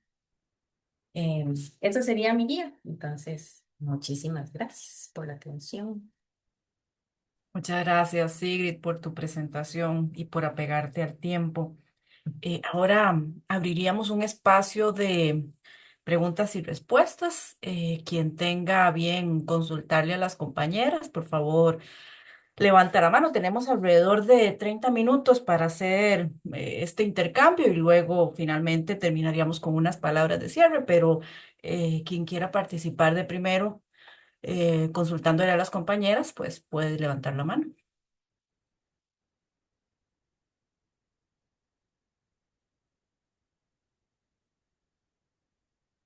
Bueno, quizá mientras las personas entran en calor y comienzan a pensar sus preguntas, voy a hacer algunas preguntas puntuales a las compañeras y si alguien tiene alguna otra pregunta, las incorporamos en esta primer ronda. Bueno, para Josefina, quería preguntarte, bueno, yo entiendo la filantropía. Por ejemplo, en Costa Rica ha sido una constante desde hace muchos años, ¿verdad? Digamos, no la feminista, pero la filantropía en general. Em, y uno lo puede ver claramente, por ejemplo, con organizaciones como la Fundación Rockefeller, ¿verdad? Que estuvo muy presente en el siglo XX o inclusive ahora con Trump ha vuelto todas estas discusiones de la USAID, ¿verdad? Todas estas agencias que por lo menos para lo que tiene que ver con temas de sexualidad, que no solo para eso apoyaron, pero que apoyaron con una visión muy ligada, digamos, a promover la educación sexual y a promover que las mujeres utilizaran anticonceptivos. En ese sentido, te quería preguntar, porque no me acuerdo si esto lo hemos hablado en otros espacios, si vos tenés como un registro de algún mapeo de las temáticas de financiamiento que se han dado, bueno, tal vez no en Perú porque es demasiado amplio, pero digamos en el grupo asesor con el que vos trabajas del Fondo Global de Mujeres en Perú. Porque sería interesante ver, bueno, ahora que planteas obviamente en tu marco teórico a Nancy Fraser y planteas la arremetida, digamos, neoliberal que este tipo digamos que a la que nos vemos sometidas en estos espacios y en estas épocas, tal vez sí como Nancy Fraser plantea que el movimiento feminista se ha visto como pasando de estas etapas de pensar primero en digamos, en temas relacionados a la redistribución y temas más relacionados con el trabajo, luego temas más relacionados a la identidad y posteriormente a temas más relacionados con lo político. Si vos tenés como esta idea de cuáles son estos temas, ¿verdad? Que a estas instancias del norte global les interesa financiar en específicamente Perú. A Michelle le quería preguntar, bueno, seguro que eso te lo han preguntado mucho, pero yo como no conocía tu trabajo, quería saber por qué estabas interesado, por qué te interesaste particularmente en México. Sí, obviamente en Costa Rica también tenemos importantes problemas de gentrificación, no solo en las costas, sino también aquí en la parte más urbana, ¿verdad? Digamos, Escazú, Romuser, Santana y sin duda las partes de Guatemala, Monteverde, como vos decías, porque era particularmente México un lugar que para vos era tan importante investigar. Y te quería preguntar sobre lo que has leído con relación a la parte teórica de la gentrificación, porque yo siento y bueno, lo veía también, no solo en la parte teórica, sino en estas imágenes que vos mostrabas de molestias hacia la gentrificación, que supongo que son de México, con frases como gringo no es amigo, mata a un gringo o gringo gentrificador. Pareciera, digamos, yo a veces siento que en la discusión de la gentrificación está como muy centralizada en la idea de la nacionalidad o el lugar de procedencia, pero me parece a mí que la gentrificación tiene mucho más que ver con un problema de clase y con un problema de dinero que con un problema de lugar, de dónde se nace o de dónde se viene. Entonces quería preguntarte por este énfasis en la literatura y en lo que has encontrado en tu investigación. Y a Sigrid le quería preguntar finalmente si esta guía metodológica que ya la expusiste y la defendiste hace algún tiempo, si la has puesto en práctica en los cursos y cuántas veces la has puesto en práctica y cómo ha sido esa recepción de parte del estudiantado. Bueno, y si alguien más quisiera hacer alguna pregunta, este es el momento. Yo tengo algunas, pero no sé si Perfecto. hacemos. Ok. Sí, sí, claro. Tengo unas aquí por el chat. Sí. Vamos a ver, para Josefina y Michelle, dice qué competencias derivadas de la formación en género y desarrollo consideran que son necesarias para el trabajo de campo que se encuentran realizando en este momento. Mm. Y en el caso de Sigrid, si nos puede ampliar acerca de las modalidades en que se puede utilizar este recurso que usted creó y si es posible o si usted ve que es posible transformarlo más bien en un curso de autoaprendizaje. Y bueno, una de las preguntas que yo tenía para Sigrid justamente es la que mencionó Paula, pero también entonces quisiera saber si, bueno, si este documento está publicado o digamos, o solamente está en el repositorio, ¿cómo lo podemos conseguir, verdad? Y tener acceso a él. ¿Qué retos encontraste, digamos, a lo largo de la elaboración? Y bueno, en tu caso, como ya defendiste y ya estás fuera, ¿verdad? En comparación a las compañeras que están muy cerca de presentar, ¿qué recomendaciones tendrías para las estudiantes que están en ese proceso de trabajo de campo? Y bueno, y toda esa montaña rusa que implica hacer un TFG, ¿verdad? ¿Qué recomendaciones nos podrías hacer? Y para Josefina, bueno, un poco, bueno, ¿cómo llegaste a la elección de este TFG y cuál ha sido la experiencia de iniciar ese trabajo de campo a distancia, ¿verdad? En comparación pues a otros Mm. trabajos que ya vos has realizado. Entonces, ¿cómo es esa experiencia, digamos, en el caso tuyo, de que en este momento la mayor parte del trabajo de campo lo estás haciendo desde Mm. acá, ¿verdad? Entonces, por ahora, eso sí. Bien, perfecto. Erika.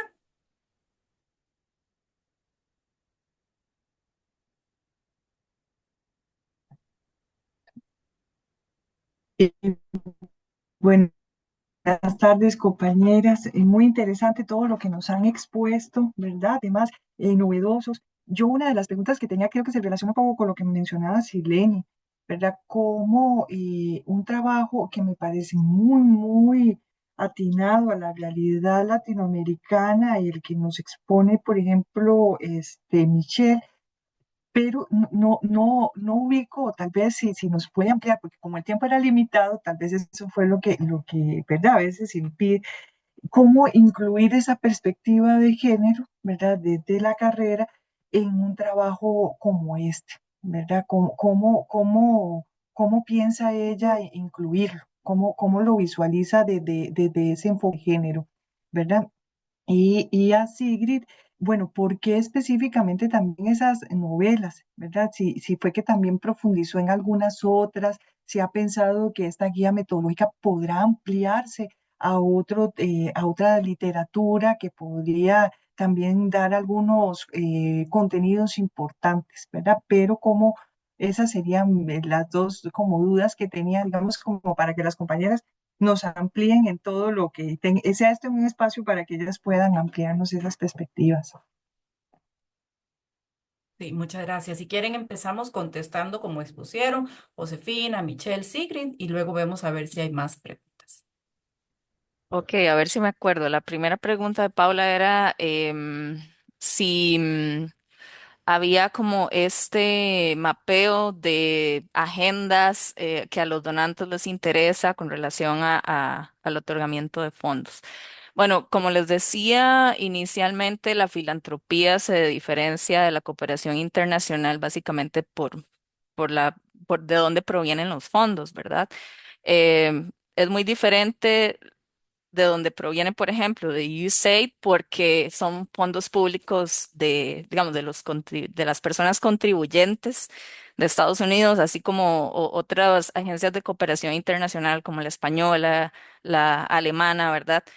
Pero estos fondos provienen del sector privado, como decía, pueden ser personas individuales, a como pueden ser empresas, no sé, etcétera, ¿verdad?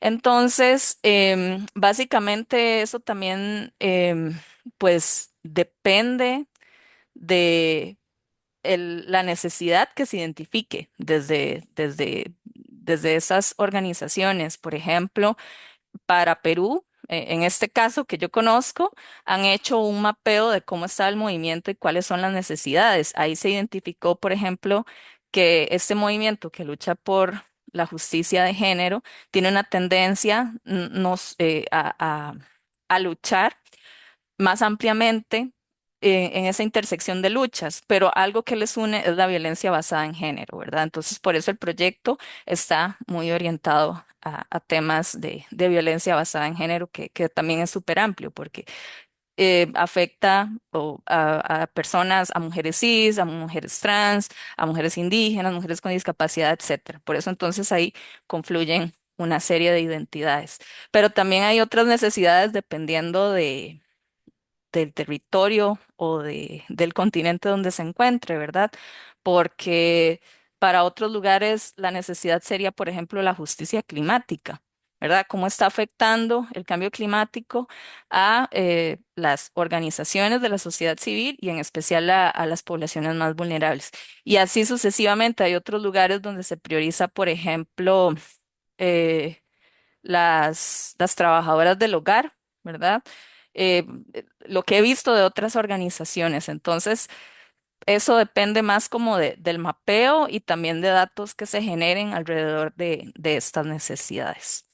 Y creo que con este movimiento conservador, avance de las fuerzas conservadoras a nivel internacional, pues está afectando más fuertemente a la cooperación internacional, ¿verdad? Justamente por este cuestionamiento de qué se está haciendo con nuestro dinero. Yo como contribuyente no quiero que financien una organización de mujeres trans en tal y tal lado, ¿verdad? Entonces, pero tengo entendido que para el sector de filantropía y en el caso de filantropía feminista no se ve tan influenciado. Eso por un lado. Luego, lo de las competencias en género y desarrollo, tengo entendido que esa era una de las preguntas. Pues en realidad creo que nosotros tenemos una mirada un poco más específica sobre las necesidades que hay en términos de analizar las relaciones de género, las necesidades que se identifican en las diversas poblaciones, pero también estas relaciones de poder que se establecen entre, bueno, que están en todo lado, ¿verdad? No voy a decir que entre ciertas poblaciones o no, porque realmente las relaciones de poder están en todo espacio. Sin embargo, sí, creo que también esta capacidad de análisis sobre diferenciada por el tema de género es súper importante y también, em, digamos, esta perspectiva feminista de crear espacios seguros también para que las personas se puedan expresar y tener la confianza para contarnos desde sus propias experiencias. Creo que es algo muy valioso que nos da la carrera y son esas competencias que realmente no, sí, pues no las da otro espacio académico, por decirlo así, que sí se da, por ejemplo, en espacios activistas, ¿verdad? Entonces creo que podemos tener como esas dos experiencias. Y creo que la otra pregunta iba relacionada a cómo elegí el tema y los retos de la virtualidad al realizar la investigación. Bueno, el tema, yo tuve la oportunidad de trabajar hace un tiempo en, a los inicios, ¿verdad?, de ese proyecto y me pareció muy interesante, ¿verdad?, porque no había escuchado dentro de los movimientos, al menos, bueno, yo viví en Perú algunos 6 años y medio y estuve siendo parte de este movimiento feminista, entonces no había escuchado sobre un modelo de otorgamiento de fondos al movimiento como tal. Entonces me interesé mucho por el tema, me parece una forma de la que las organizaciones pueden formar parte, pero ellas mismas tomar decisiones sobre las necesidades que tiene el movimiento y esas agendas, ¿verdad? Entonces, no sé, por ejemplo, a veces, no sé cómo decirlo, se ponen en tendencia algunas necesidades. Por ejemplo, salió un caso de violencia, entonces todo el mundo habla sobre ese tema, las organizaciones están haciendo incidencia, están en las calles, etcétera, pero hay otros temas que están invisibilizados. Entonces, ha sido interesante ver también cómo ese proceso ha tomado en cuenta esos otros temas, por ejemplo, el tema de cuerpo-territorio, el tema del extractivismo, que lo toman también como una forma de violencia y que de repente no está tan visible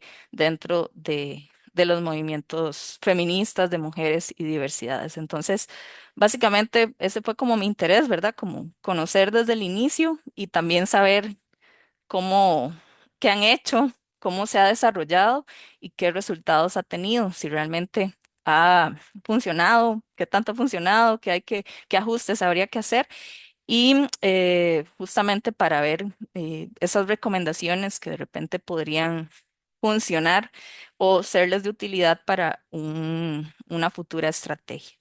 Y los retos de la virtualidad. Pues lo que he visto es que las organizaciones y colectivas activistas del movimiento que lucha eh, contra, o más bien por la justicia de género, em, funcionan más como por WhatsApp, medios un poco más informales, ¿verdad? El correo electrónico no lo leen, entonces es también como lo que podría ser un correo para todas. Tengo que estar escribiendo a cada una enviar todos los documentos por WhatsApp porque les es más ágil y también por lo que les mencionaba, por el tiempo reducido que tienen debido a sus agendas, porque trabajan, porque tienen una vida personal, porque estudian, porque hacen activismo.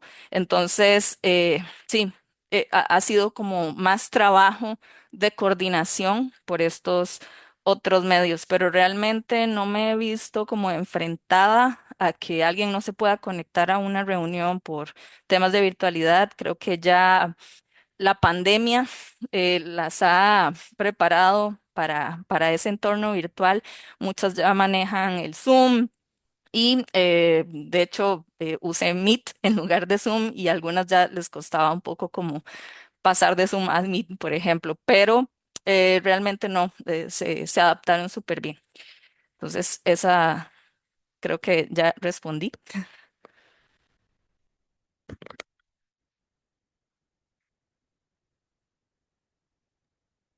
Michelle. Bueno, vamos a ver. Creo que la primera pregunta era que por qué escogí México y no Costa Rica, siendo que Costa Rica también está atravesando, desde luego, y es innegable, un proceso de gentrificación voraz y terrible. Este, bueno, yo sí lo intenté. Inicialmente yo contacté medios alternativos en Costa Rica, independientes, que usualmente son los que más están difundiendo información respecto a este fenómeno. Sin embargo, todo era tan contradictorio y costaba tanto, tanto acercarse a esa información y a esas fuentes que desde luego eran primarias, porque eran acercamientos realmente prematuros en aquel momento. Y siento que eso me echó para atrás porque, por ejemplo, contacté con gente como La Voz de Guanacaste, que sin duda tienen un bagaje increíble en cuanto a este tema, sobre todo en la zona de Guanacaste, Nosara, por ejemplo. Pero después otras fuentes me empiezan a decir como que investigue bien porque tergiversa mucho la información, porque de hecho los dueños de La Voz de Guanacaste son dos extranjeros estadounidenses expatriados que pues viven en condiciones prácticamente de gentrificación. Entonces, ¿verdad? Como que son cosas que siento que me pusieron como a dudar mucho realmente y pues al final, por motivos personales, tuve contacto con un antropólogo de acá de la Ciudad de México, que de hecho creo que nos acompaña acá en la llamada, es Alejandro Balcácer, es mi asesor y quien ha sido pues fundamental en todo este proceso desde un inicio.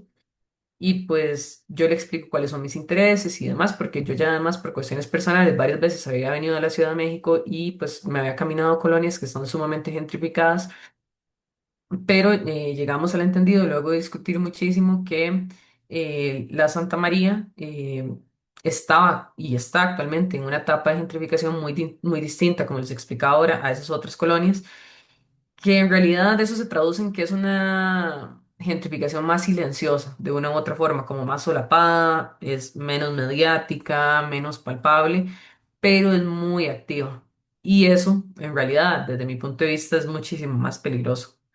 Entonces, pues nada, yo creo que eso me ha permitido un poco como observar esas dinámicas en curso, también un poco las resistencias que tiene la gente y entender, desde luego, porque no me gustaría como desligar del todo este estudio de mi país. Creo que bien podría sentar un precedente, me podría dar ideas para luego también en un futuro ver cómo lo puedo trabajar, pero sí, básicamente eso fue como lo que me incitó, como ese también esa complejidad en el acceso. Pero bueno, yo creo que también podría entender un poco cómo se replican esas lógicas en el país e inclusive en otras zonas de América Latina y pues trabajarlo a futuro estaría interesante. Creo que es un tema en el cual me gustaría centrarme más a futuro. Eso por un lado. Luego la otra pregunta que usted me hace es muy interesante y que dicho que la hizo, porque sí, casualmente es cierto y veo no solo en esta colonia, sino en muchas partes de la ciudad imágenes que hacen alusiones directas y muy claras respecto a que no quieren gringos acá en la ciudad. Y para mí es interesante porque la teoría se centra mucho justamente en turistas del norte global, expatriados, jubilados, nómadas digitales, sobre todo estadounidenses y europeos. Pero ya estando en campo y leyendo un poco más de bibliografía, pues llego al entendido de que desde luego la gentrificación no solo la pueden propiciar extranjeros del norte global, sino que como usted bien lo aclara, tiene que ver con un tema de clase, con un tema de poder adquisitivo. Entonces, esto es muy complejo porque ese discurso también lo está usando la gente que está a favor, ¿verdad? Sobre todo la gente de estas inmobiliarias que dice que el famoso derrame económico, ¿verdad? Que es como un concepto muy economista, entonces ese es el contraargumento que ellos usan, ¿verdad? De que como se están ofertando un montón de casas y edificios ahora, entonces va a pasar a vivir, es como una escala, ¿no? El que vivía en una casita ahora va a pasar a clase media y el de clase media a clase alta, pero eso no funciona así, el derrame económico no funciona así porque el mercado no funciona así, aunque exista mucha oferta, no es accesible. Eh, el mercado inmobiliario se mueve muchísimo más rápido de como lo necesita el capital realmente, entonces no sé, por ejemplo, hay muchas discusiones de gente que dice que ahora se están construyendo en gypsum, no en concreto, para que las casas se despedacen más rápido y haya más consumo y consumo inmobiliario. Y son temas muy interesantes realmente. Pero sí he notado que al fin y al cabo la gentrificación es ese proceso de producción dentro del capital que se puede dar inclusive de nacionales de otras zonas que tienen muchísimo poder adquisitivo y vienen a esas zonas céntricas. Por ejemplo, he hablado con gente de la colonia que me dice, es que está viniendo gente de Monterrey. Monterrey es una parte de México que es fronteriza con Estados Unidos, donde pues la gente tiene un mayor poder adquisitivo, tiene un mejor nivel de vida a nivel económico y entonces pues desde luego que también lo que producen es gentrificación, están encareciendo, están desplazando gente, entonces creo que sí hay que dilucidar como muy bien y hay muchísima tela que cortar en ese tema y creo que a veces, o eso es lo que yo, con lo que yo me he topado, la teoría no lo desmenuza tanto. Y eso es un problema y creo que eso es algo que yo sí tengo notas al respecto, por eso me gustó mucho que haya hecho la pregunta, porque sí es algo que yo quiero posicionar en mi análisis, desde luego. Y bueno, básicamente como cuáles competencias como gestora en género y desarrollo que creo que me hayan servido sobre todo para el trabajo de campo, que digamos que es el momento de la investigación donde estoy ahorita. Yo creo que al igual que lo que mencionaba la compañera Josefina, yo creo que nosotros tenemos como un análisis más crítico sobre todo de las relaciones de poder, que yo creo que en mi tema de investigación es algo esencial. También el tema del enfoque interseccional, como yo lo mencionaba en mi exposición, ese es como es entender que los cuerpos que habitan el territorio no, efectivamente no viven esa experiencia o ese fenómeno de la misma forma, por más que vivamos en la casa de lado, ¿verdad? Eso es algo muy importante de rescatar. También el tema de la sensibilidad a la hora de acercarse a las personas, porque yo creo que esto también ha sido un reto para mí como de ahí casi que me la estoy jugando de antropóloga de una u otra forma, aunque no tenga esa formación, ¿verdad? El caminar tantísimo por las calles, conectar con tanta gente, el saber cómo acercarse y el desde luego respetar siempre esa ética y no sobrepasar ciertos límites para no llegar a prácticas extractivistas del conocimiento. Eso es como, yo creo que la sensibilidad que me ha dado la carrera de una u otra forma es algo que me ha ayudado muchísimo. También yo creo que las habilidades cualitativas, a nivel metodológico, creo que en la carrera hemos visto muchísimo la parte cualitativa. Cierto que vimos algunos cursos cuanti, pero más que todo ese registrar y analizar información desde un enfoque más situado, cualitativo, es algo que sí me ha dado bagaje en ese sentido y que creo que me va a ayudar muchísimo en el análisis. Y nada, creo que la capacidad de adaptarme al territorio, yo cuando terminé el bachillerato tuve la oportunidad de estar viviendo en Ecuador unos 6, 7 meses y ahí también hice trabajo de campo en mi práctica profesional supervisada y yo creo que eso ya me dio como pistas y herramientas de saber cómo llegar a un territorio ajeno y adaptarme a ese territorio nuevo. Entonces yo creo que pues todas esas cosas son como las que podría mencionar. Y para finalizar, para responder a la profesora Erika que pregunta cómo puedo meter la perspectiva de género.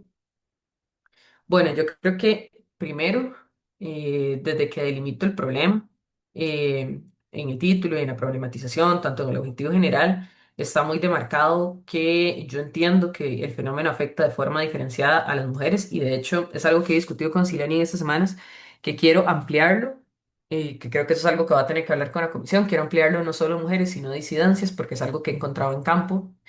Yo ya lo suponía, pero no pensé que me lo iba a topar en el campo. Entonces sí, un poco eso desde la delimitación del problema. También en la selección de participantes, creo que por tiempo no lo aclaré, pero uno de mis dos grupos focales es con mujeres para entender sus, bueno, y en este caso lo voy a ampliar a disidencias también, para entender un poco cuáles son sus experiencias, sus expectativas, pero sobre todo sus formas de resistir, porque sí he escuchado, por ejemplo, testimonios muy interesantes, como que, no sé, me dice una señora que a ella le afecta porque ella es quien hace la vida en la colonia. ¿Por qué? Porque por una cuestión cultural, su esposo es el que tiene que ser el proveedor del hogar. Entonces, ¿qué es lo que sucede? Que como no hay empleo, que eso es información que me han dado en esta entrevista que ya apliqué, como hay falta de empleo, entonces la gente sale a trabajar al otro lado de la ciudad, porque esta ciudad es inmensa además, entonces de ahí, afecta más a las mujeres, porque al fin y al cabo son las que se quedan en la casa, las que tienen que cuidar a los niños, tienen que hacer el aseo del hogar, encargarse de un montón de cosas, y son quienes entonces están casi que las 24 horas del día haciendo su vida dentro de ese espacio que está sumamente gentrificado y limitado para ellas.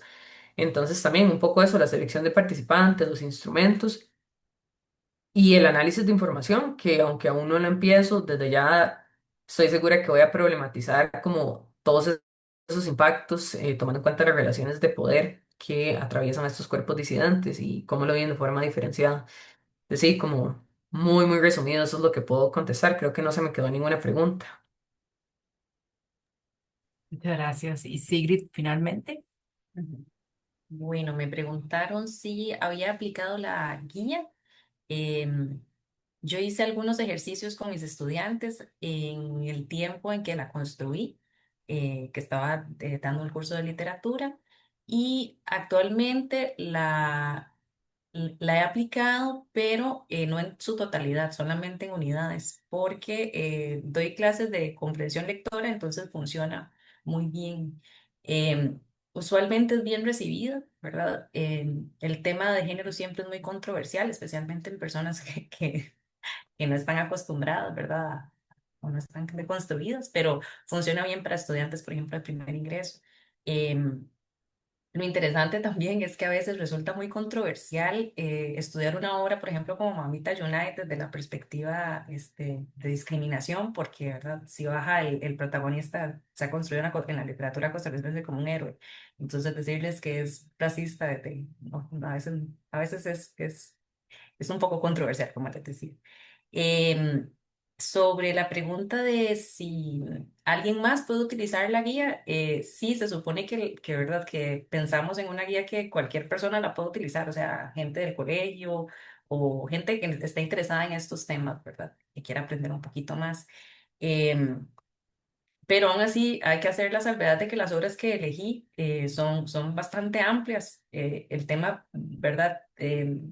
Base no es la discriminación y el género, o cuestiones, ¿verdad?, de las mujeres afrodescendientes. En Mamita Yunai son algunas secciones que el personaje presenta estos temas. Entonces, para la guía funciona muy bien. em, Como un aporte, ¿verdad? Por ejemplo, en una clase de literatura. Pero bueno, sí está guiada para todo el mundo. Entre los retos, creo que me preguntaron también sobre eso. Yo estaba estudiando la maestría en pandemia y, y entonces tuve una pequeña pausa, ¿verdad? Por todo este asunto. Y eso va a la par de la recomendación, no pausen las, los proyectos, ¿verdad? Porque uno se enfría un poquito y después es más difícil. Es nada más continuar y no cuestionarse, no cuestionarse. También funciona, que veo que lo hacen, ¿verdad? Las compañeras, conversar sobre el tema con cualquier persona, no solamente con académicos, sino con gente de la calle. Hablar sobre lo que a uno le gusta siempre funciona y escuchar esas recomendaciones siempre es muy bueno. Es otra de las ideas que a mí me sirvieron. Em, Me preguntaron también sobre el objeto de estudio. Yo tuve un objeto de estudio muy grande, fui muy idealista y estudié como 10 novelas, pero solamente utilicé 3 por cuestiones de tiempo, ¿verdad? Tuve que dejar afuera. Estudié, por ejemplo, Cocorí, Calipso, la novela de Los Cuatro Espejos de Queen's Duncan, pero me hubiera encantado estudiar, por ejemplo, un personaje como Mamá Drusila, ponerlo en la guía, pero no resultó tampoco por las actividades. Ciertas actividades favorecían mucho unos textos más que otros. Entonces, sí, se quedaron por fuera, pero ahora, por ejemplo, estoy trabajando en 2 obras literarias para 2 artículos académicos, el Limón Blues, que se transformó en estudios de la masculinidad, porque el personaje es muy interesante, digamos, deconstruido y bueno, a nivel psicológico muy interesante. Entonces, sí se ha transformado en otras cosas la guía, eh, eh, eh, pero sí ha resultado muy interesante. ¿Qué más me preguntaron? Creo que eso fue... Ah, bueno, y se puede utilizar también la guía en talleres, en clases y estudiarlo de manera individual, unidades por separado. Creo que sí, creo que ya respondí. Muchas gracias a las tres por sus respuestas. Para finalizar, tenemos las palabras de la máster María Amalia Penabad, quien es la coordinadora de la maestría en estudios de género, quien nos va a dar las palabras de cierre. Adelante, María Amalia. Gracias, Paula, y gracias a las compañeras que expusieron hoy. Me agrada mucho conocer los temas que están desarrollando. Algunos tuve más cercanía que otros de poder comprender qué estaban realizando y saber que están en trabajo de campo o que ya el producto está finalizado para mí es muy grato. También los alcances que salen del país, ¿verdad? Que poner a Costa Rica y ustedes como especialistas en esta materia pues, nos ponen un sello de mucho prestigio a todo el trabajo que hemos estado construyendo desde los estudios de género. Como especialista en el tema, por lo menos lo que he ido construyendo, de los aprendizajes que tengo de todas ustedes y el espacio que compartimos hoy, les agradezco mucho, les invito a compartir y socializar estos conocimientos, que no se queden acá, sino que una vez terminado esto, tenemos que articular, buscar las estrategias para que se visibilicen lo más posible, porque son productos de alta calidad. Y en eso, pues no hace justicia, ¿verdad? Que quedemos solo con la tesis publicada en un repositorio, sino tenemos que hacerla ver en todos los espacios posibles, porque eso parte también de socializar el conocimiento. Entonces, con eso yo me quedaría y les agradezco mucho a todas las personas también que nos acompañaron hoy. Bueno, muchas gracias a María Amalia por las palabras de cierre. Agradecer muy enfáticamente las exposiciones de Josefina, de Michelle, de Sigrid, de las personas que organizaron este espacio. Invitarles a próximas actividades que el IEM va a desarrollar durante este año. Muchas gracias y buenas noches. Buenas noches. Buenas noches.